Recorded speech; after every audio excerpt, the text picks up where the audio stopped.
तो हम स्टार्ट कर रहे हैं फेडरल केमिस्ट्री का चैप्टर नंबर 15 जो कि क्या है ऑर्गेनिक केमिस्ट्री। ऑर्गेनिक केमिस्ट्री पढ़ने से पहले जितने भी आपके पास केमिकल कंपाउंड्स होते हैं वो डिवाइड किए गए हैं दो कैटेगरीज में। एक होते हैं इनऑर्गेनिक और एक होते हैं ऑर्गेनिक। जितने भी केमिकल कंपाउंड्स हैं या तो वो इनऑर्गेनिक होंगे या तो वो ऑर्गेनिक होंगे। अब अगर इनकी डेफिनेशन पर जाया जाए तो ये इनकी डेफिनेशन इस बेस पर की गई है कि इनका ओरिजिन क्या है।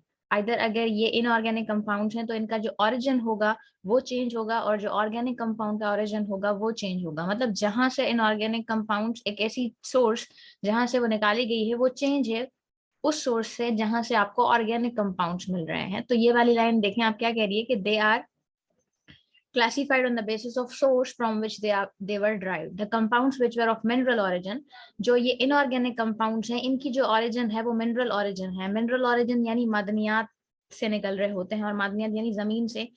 और नॉन लिविंग दूसरी डेफिनेशन अगर आप देखें तो उसमें आता है कि इनऑर्गेनिक कंपाउंड्स वो होते हैं जो आपको नॉन लिविंग चीजों से मिलते हैं। अब मिनरल ओरिजिन जो है वो एक नॉन लिविंग ओरिजिन है। Were known as inorganic such as table salt, जैसे कि टेबल साल्ट है। टेबल साल्ट यानी नमक, और नमक आपको पता है कि मदनियात है एक। और उसके बाद मार्बल है, कार्बन डाइऑक्साइड, ये सारी चीजें जो है वो हमें नॉन लिविंग कंपाउंड से मिलती हैं यानी कि इनकी जो ओरिजिन है वो मिनरल है। एंड दोज ऑफ वेजिटेबल और एनिमल ऑरिजिन, या तो जो आपको प्लांट्स या एनिमल से मिलती हैं यानी जो लिविंग ऑर्गेनिज्म से आपको कंपाउंड्स मिलते हैं जिनकी ओरिजिन लिविंग है उनको हम कहते हैं ऑर्गेनिक कंपाउंड्स। जैसे कि एसिटिक एसिड है वो आपको विनेगर से मिलता है। अल्कोहल जो है वो हमें वाइन से मिलता है। टार्टारिक एसिड जो है वो हमें ग्रेप्स से मिलता है। Organic chemistry is concern with the living material, यानी ऑर्गेनिक केमिस्ट्री टोटली जो है वो कंसर्न करती है लिविंग मटेरियल से या फिर उन सब्सटेंसेस से जो है वो अलिव होते हैं, यानी वही बात है। It is therefore concern with living plants और एनिमल्स और substances like coal and oil. अब या तो ये प्लांट और एनिमल पर डिपेंड करते हैं ऑर्गेनिक कंपाउंड्स, इन प्लांट से या एनिमल से निकल रहे होते हैं। इसके अलावा ये दो वर्ड्स हैं आपके पास, कोल और ऑयल। अब ये किस तरीके से लिविंग है, which are derived from the living plants. जो लिविंग प्लांट से मटेरियल मिलता है वो कोल होता है आपके पास, और जो ऑयल है वो आपको कहाँ से मिलता है, microscopic sea organism. Microscopic sea organism यानी समंदर के अंदर जो छोटे छोटे ऑर्गेनिजम्स रहते हैं उनके अंदर से ऑयल निकाला जाता है और वो ऑयल जो होता है वो लिविंग ऑर्गेनिक होता है। देन उसके बाद ये थोड़ी सी हिस्ट्री थी, मतलब कि पहले क्या सोचा जाता था इनऑर्गेनिक और ऑर्गेनिक के बारे में। उसके बाद जैसे थोड़ा सा वक्त गुजरा तो उसको अब जो डिफाइन किया जाता है, now defined as chemistry of compounds of carbon. Compounds of carbon is carbon is essential element in all organic compounds, यानी वो ऑर्गेनिक कंपाउंड्स के लिए कहा जाता है कि ऑर्गेनिक कंपाउंड्स वो कंपाउंड्स होते हैं जो कि जिनके अंदर कार्बन जरूर होता है।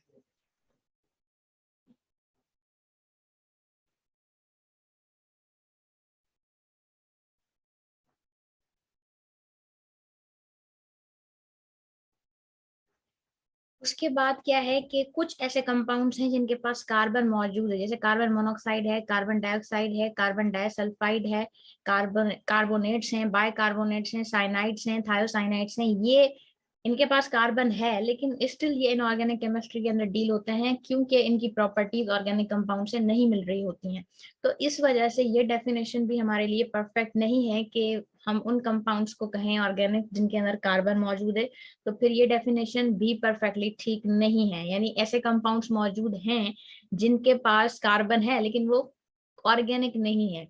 और ये वाली जो ऊपर वाली डेफिनेशन थी जिसमें था कि ऑर्गेनिक कंपाउंड्स लिविंग मटेरियल से निकलने वाले कंपाउंड्स को ही ऑर्गेनिक कहा जाता है, तो ये भी इनकी जो थ्योरी थी ये गलत साबित हो गई थी क्योंकि एक साइंटिस्ट था वोलर, उसने यूरिया बनाया था लैब में। और यूरिया जो है वो एक ऑर्गेनिक कंपाउंड है जो कि उसने लैब में बनाया था, यानी लिविंग मटेरियल से नहीं निकला था। तो लैब में प्रिपेयर होने वाले भी हैं। तो इनकी ये डेफिनेशन भी गलत साबित हो गई थी कि उनका जो ओरिजिन है वो जरूरी है कि लिविंग ओरिजिन हो।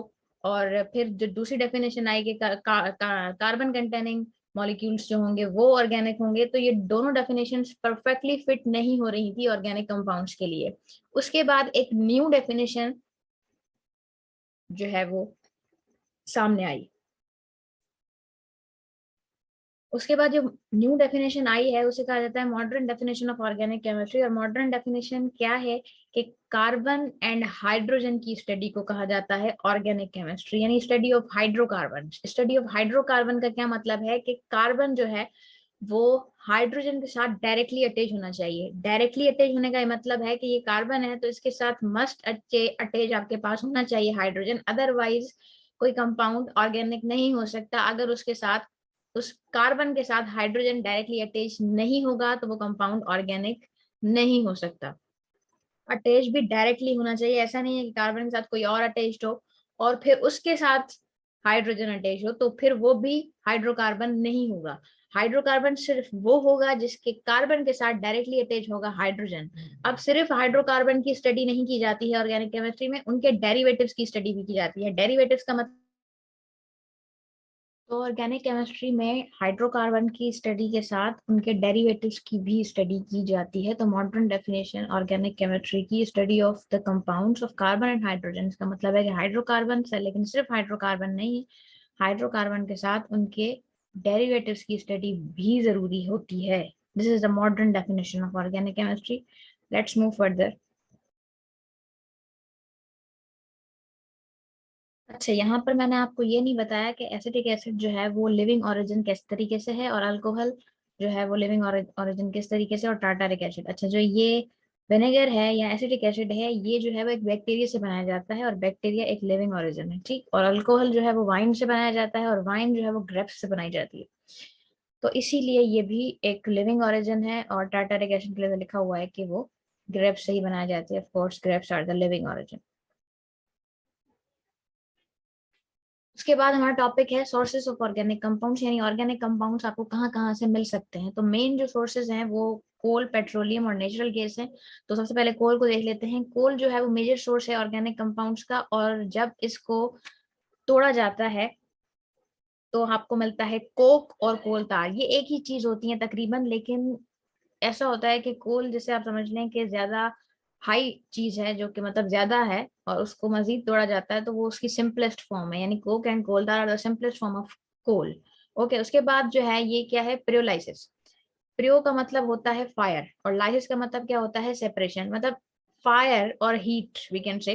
तो हीट देकर आप किसी भी चीज की अगर डिकम्पोजिशन करते हो तो उसे हम कहते हैं पायरोलाइसिस।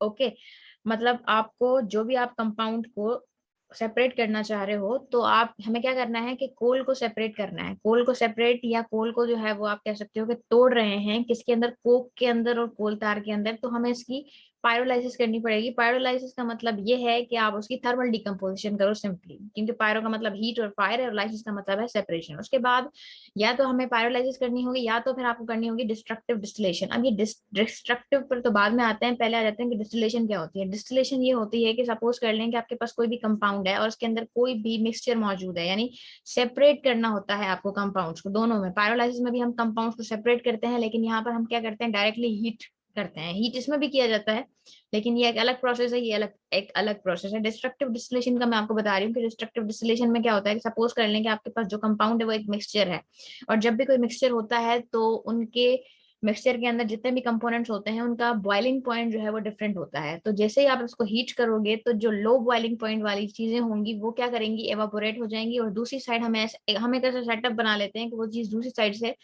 यहाँ से वो वेपराइज होगी, और वेपराइज होकर यहाँ पर एक कंडेंसर लगा होता है, और कंडेंसर से क्या होता है कि वो दोबारा कूल डाउन हो जाती है, यानी यहाँ से वेपर बनकर निकलेगी और यहाँ पर दोबारा से कूल डाउन होकर वो लिक्विड बन जाएगी।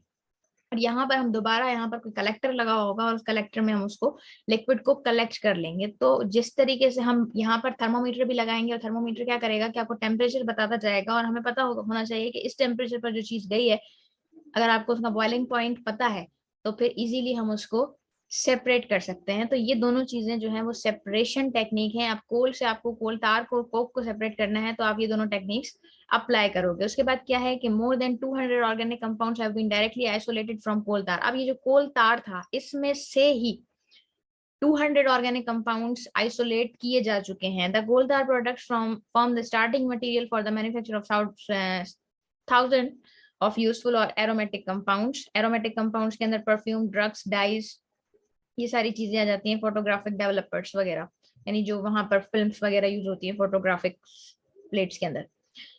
तो कोल तार के जो प्रोडक्ट्स होते हैं वो काफी ज्यादा यूजफुल होते हैं इन चीजों को बनाने के लिए। Then the second source is the petroleum. Petroleum क्या होता है? पेट्रोल एक थिक थिक सा सब्सटेंस होता है और स्टिकी लिक्विड सब्सटेंस होता है जो कि बहुत ज्यादा इम्प्योर होता है, इसीलिए इसका दूसरा नाम क्या होता है? क्रूड ऑयल भी इसका दूसरा नाम है। तो petrol is a mixture of hydrocarbon. असल में जो पेट्रोल है वो हाइड्रोकार्बन का मिक्सचर होता है। असल में जो पेट्रोल होता है उसका जो फार्मूला है वो ऑक्टेन का फार्मूला है, यानी C8 है। उसके बाद आप देख लें कि उसके अंदर हाइड्रोजन कितने होंगे। पहला लिया कि हाइड्रोकार्बन है और उसका ऑक्टेन होता है formula, whose composition varies according to its place of occurrence। यानी ये जहां से पाया जाता है, जरूरी नहीं है कि हर जगह से जो आपको पेट्रोल मिल रहा है उसकी कंपोजिशन सेम होगी। तो ये प्लेस पर डिपेंड करता है कि किस जगह से आपको वो पेट्रोल मिला है, तो उस जगह के हिसाब से उसकी कंपोजिशन चेंज होगी। उसके बाद जो थर्ड है वो है नेचुरल गैस। और नेचुरल गैस भी एक मिक्सचर होता है हाइड्रोकार्बन्स का, लेकिन उसके अंदर लो बॉइलिंग हाइड्रोकार्बन्स होते हैं। लो बॉइलिंग यानी कि जो सबसे सिंपल होंगे, अब सबसे सिंपल जो हाइड्रोकार्बन है वो अल्केन्स हैं, और अल्केन्स में भी जो जिनका मॉलिक्यूलर वेट कम होगा उन्हें कहा जाता है लो बॉइलिंग हाइड्रोकार्बन। तो सबसे पहले जो है वो मीथेन आता है। तो मेजर जो पोर्शन होता है नेचुरल गैस का वो मीथेन ही होता है। मतलब 99 अबाउट, यहाँ पर 85% लिखा हुआ है कि नेचुरल गैस के अंदर 85% क्या होती है? मीथेन गैस होती है। Other gases include, other gases भी हैं, इथेन, प्रोपेन, ब्यूटेन, और वो थोड़ी सी ज्यादा है इससे। It is form by the decomposition of organic matter. Organic matter की डिकम्पोजिशन से ही हमें नेचुरल गैस भी मिलती है। पाकिस्तान के अंदर आपको पता है कि ये बलूचिस्तान के एक इलाके सुई में पाई जाती है और सिंध एंड पंजाब में फिर भेजी जाती है। उसके बाद है plants and natural product chemistry. Natural product chemistry एक ह्यूज टॉपिक है, एक ह्यूज जो है वो एक प्लेटफॉर्म है केमिस्ट्री के अंदर, ऑर्गेनिक केमिस्ट्री के अंदर स्पेशली। नेचुरल प्रोडक्ट केमिस्ट्री के अंदर हम वो प्रोडक्ट्स पढ़ते हैं जो कि नेचुरली हमें मिल रहे होते हैं। अब नेचुरली जो हमें मिल रहे हैं वो अपने ऊपर भी डिस्कस किए हैं, लेकिन यहाँ पर भी यही लिखा हुआ है कि many organic compounds are obtained directly from plant and animal. यानी आपको बहुत सारे ऑर्गेनिक कंपाउंड्स प्लांट और एनिमल सोर्सेज से मिल रहे होते हैं by suitable method of isolation. मतलब बहुत सारे मेथड्स हैं आइसोलेशन के जो कि आप पहले भी पढ़ चुके हैं, यहाँ पर भी मैंने आपको डिस्टिलेशन और पायरोलाइसिस डिस्क्राइब कर दी। A few familiar examples. अब आपको कौन कौन से नेचुरल प्रोडक्ट्स जो हैं वो मिल रहे हैं और इनकी स्टडी फिर हम क्या कहलाती है? Natural product chemistry. तो सबसे पहले जो है वो कार्बोहाइड्रेट है। कार्बोहाइड्रेट के अंदर हमें सेल्यूलोस मिल रहा होता है, शुगर मिल रही होती है, स्टार्च मिल रहे होते हैं। प्रोटीन के अंदर आपको सिल्क यानी जो कपड़ा है, वूल, वो भी यही है। केसिन जो है वो मिल्क में पाई जाती है प्रोटीन, वो है। फूड के अंदर प्रोटीन्स होती हैं। उसके बाद फैट्स एंड ऑयल्स के अंदर आपको cotton seed, soybean oil, Lord and butter वगैरह मिल रहा होता है। उसके बाद एक और वर्ड यहाँ पर यूज किया गया है, अल्कोलॉइड्स। अल्कोलॉइड जो है वो नेचुरल प्रोडक्ट है एक, और अल्कोलॉइड्स वो होते हैं क्योंकि अल्कोलॉइड्स की बहुत सारी प्रॉपर्टीज पढ़ाई जाती है, राइट? तो वो आपके कोर्स का हिस्सा नहीं है, तो मैं आपको थोड़ा सा डिस्क्राइब कर देती हूँ कि अल्कोलॉइड्स क्या होते हैं। अल्कोलॉइड्स असल में जो है वो बेसिक कंपाउंड्स होते हैं, बेसिक नेचर के कंपाउंड्स होते हैं। और ये जो है अपने पास जो है वो एक हेट्रोसाइक्लिक रिंग जरूर रखते हैं, और हेट्रोसाइक्लिक रिंग के अंदर नाइट्रोजन इनके पास होना जरूरी होता है। यानी अल्कोलॉइड्स वो होते हैं जिनके पास एक हेट्रोसाइक्लिक रिंग हो, बेसिक हो वो, और नाइट्रोजन उनके अंदर जरूर हो। तो उसकी एग्जांपल में क्विनीन, मॉर्फिन और स्टाइकिन आ जाता है। तो क्विनीन जो है वो एक ऐसी ड्रग है जो कि मलेरिया को ट्रीट करने के लिए यूज होती है। उसके बाद मॉर्फिन तो आपको पता है एक एडिक्टिव ड्रग होती है जो कि एक पेन किलर है, लेकिन फिर बाद में उसकी एडिक्शन हो जाती है, तो ये जो है वो यूज नहीं की जाती। उसके बाद hormones, vitamin, perfumes, flavours and resins वगैरह भी आपको नेचर से मिल रहे होते हैं। ठीक, उसके बाद आते हैं पार्शियल एंड टोटल सिंथेसिस पर। तो जो आपके पास पार्शियल और टोटल सिंथेसिस है वो क्यों की जाती है? पार्शियल सिंथेसिस का मतलब है कि आपके पास जो चीज है उसके अंदर आप मॉडिफिकेशन करो, यानी आपके पास एक ऐसी चीज है जिसको आप मजीद चाह रहे हो कि ये ज्यादा वो काम नहीं कर पा रही है जो आप चाह रहे हो, तो अगर उसके अंदर हम मॉडिफिकेशन करेंगे तो वो कहलाएगी पार्शियल सिंथेसिस। और टोटल सिंथेसिस यानी वो चीज नेचर में पाई ही नहीं जा रही है जो आप चाह रहे हो, तो आप अपने तरीके से उसे लैब के अंदर सिंथेसाइज करोगे, तो वो कहलाएगी टोटल सिंथेसिस। ओके, तो यहाँ पर क्या लिखा हुआ है कि simple organic compounds drive from, आपको पता है कि जो ऑर्गेनिक कंपाउंड्स हैं वो पेट्रोलियम और कोल से आपको मिल रहे हैं और कन्वर्ट हो रहे हैं बहुत सारे यूजफुल मटेरियल्स में। और वो मेथड्स भी क्या है? सिंथेटिक मेथड्स हैं, लेकिन जो सोर्स है वो उनका नेचुरल ही है, जैसे कि पेट्रोलियम और कोल आपके नेचुरल प्रोडक्ट्स हैं। अब मैनी एग्जांपल्स, बहुत सारी ऐसी एग्जांपल्स हैं जो कि नेचुरल प्रोडक्ट्स को रिप्लेस कर रही है। नेचुरल प्रोडक्ट्स ऐसे हैं जो कि आपकी जो काफी हद तक तो वो हमें फायदा दे रहे हैं और हमारी रिक्वायरमेंट्स को पूरा कर रहे हैं, लेकिन जो आप खुद बनाओगे वो आपको नहीं मिल रहा होगा। यानी अब अगर इस पर हम एक एग्जांपल ले लें कि घर पर आप जो खुद चाह रहे हो खाना, आपकी फेवरेट चीज है, लेकिन वो आपको घर पे नहीं मिल रही। घर पर आपको वही मिलेगा जो आपके घर पर बना होगा, लेकिन आपकी रिक्वायरमेंट तभी पूरी होगी जब आप खुद किचन में जाकर जो चीज आप बाकायदा चाह रहे हो खाना है कि हम वही खाएं, तो फिर आपको खुद किचन में जाना पड़ेगा। लाइक वाइज इसी तरीके से जो चीज नेचर हमें बहुत कुछ दे रही है, लेकिन फिर भी हमारी अगर ऐसी कोई विश है जो कि हमें ये वाला प्रोडक्ट मिले, तो अगर वो नेचर में नहीं है तो वो ऑफकोर्स हमें सिंथेसाइज करना पड़ेगा। तो यहाँ पर काफी ऐसे सब्सटेंसेस हैं, यहाँ पर लिखा हुआ many examples might be cited of synthetic organic compounds replacing those obtained from natural sources। यानी नेचुरल सोर्सेस से पाए जाने वालों को वो रिप्लेस कर रहे हैं जो कि आप खुद बना रहे हो लैब में, such as dyes, rubber, fibers, plastic, drugs, vitamins। In many cases synthetic materials are superior। Synthetic materials काफी केसेस में सुपीरियर है नेचुरल कंपाउंड्स के। जैसे कि आपको पता है synthetic dyes are superior to those of natural origin. Dyes जो है जो आप खुद बना रहे हो वो ज्यादा अच्छी होती हैं जो कि आपको नेचुरली मिल रही हैं। जैसे कि फॉर एग्जांपल नेचुरली जो पाया जाता है वो लाइमस्टोन पाया जाता है, यानी चूना। तो अब चूना जो है वो इतना बेहतर नहीं है जितना आपने जो पेंट्स डिस्कवर कर लिए हैं लोगों ने। In other cases the synthetic material entirely unknown in nature. जो सिंथेटिक मटेरियल होते हैं वो नेचर में नहीं पाए जाते हैं, and fill the requirement not satisfied from any other source. और वो हमारी रिक्वायरमेंट्स को तकरीबन हमें सेटिस्फाई नहीं कर रहे होते। दैट्स वाई हमें लैब में उसको सिंथेसाइज करना पड़ता है। Examples are ether glycol, mercurochrome. ये भी एक वो है, क्रोम का मतलब होता है कलर, यानी आई थिंक ये इसका हिस्सा होगा डाई का। एस्प्रिन जो है वो आपके पास एक पेन किलर है, एंड द सल्फा ड्रग्स वगैरह। Synthetic organic chemistry touches almost every phase of life, means it's very useful.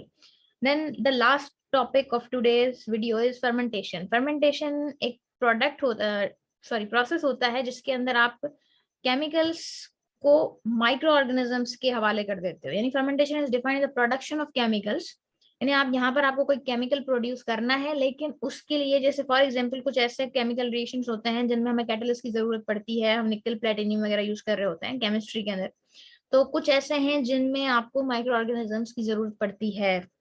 by employing appropriate organism, host of useful substances are producing including alcohols, acid, vitamins and antibiotics वगैरह। काफी ऐसे हैं, for example जो वो बनता है दूध से दही बनता है, उसमें भी बैक्टीरिया की जरूरत पड़ती है, तो वो भी एक्चुअली एक फर्मेंटेशन का प्रोसेस है। ठीक है, यहाँ पर अपनी वीडियो एंड करते हैं। अपना बहुत सारा ख्याल रखिएगा। होप सो कि आपको वीडियो पसंद आई होगी, और अगर आपको वीडियो पसंद आई है तो उसको लाइक करें, सब्सक्राइब करें और शेयर करें। Thank you so much.